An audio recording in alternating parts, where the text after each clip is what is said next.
What's up YouTube, Capital G here. So there's this new card called Megalosmasher X. It's coming out in the new Dino Structure deck, and it's a vanilla dinosaur 2000 attack monster.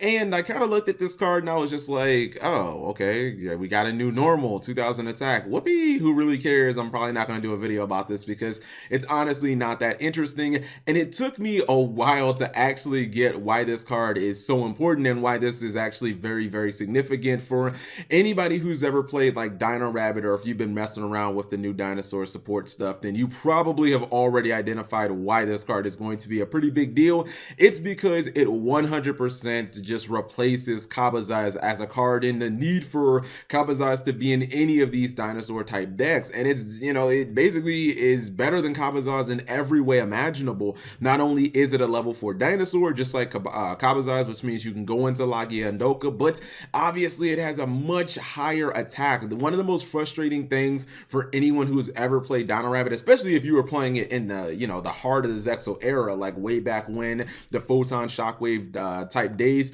like one of the biggest problems with Kabazauls was the fact that there were so many monsters in that format that could just run its ass over. 1700 attack was not a lot because you had things like Stratos running around, and in the mirror match, your opponent could like normal summon a Sabersaurus and attack over it, or if you had like a Phoenix Chain and a Kabazauls, then your opponent could like normal summon a Neos Alias and run it over, and you'd be like, damn it, why isn't this fucking card 1900? Now you don't have to worry about that ever happening again.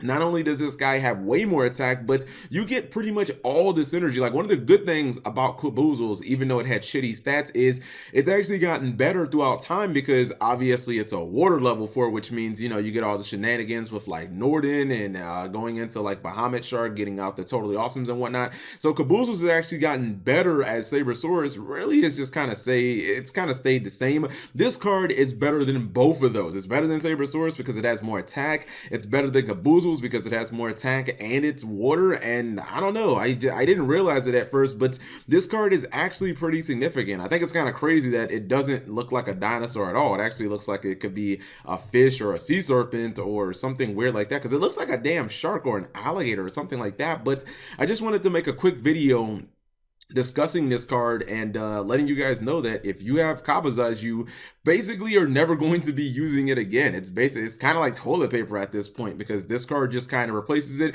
I'm not sure if, you know, Konami has any plans of ever putting Rabbit back to like 2 or even 3 like in the OCG, or if people are playing the dinosaur structure deck and they're mixing in some normal dinosaurs with Rescue Rabbit. But I do know that there really is not going to be a reason to run Kabazauls moving forward because this card is just better in every conceivable way.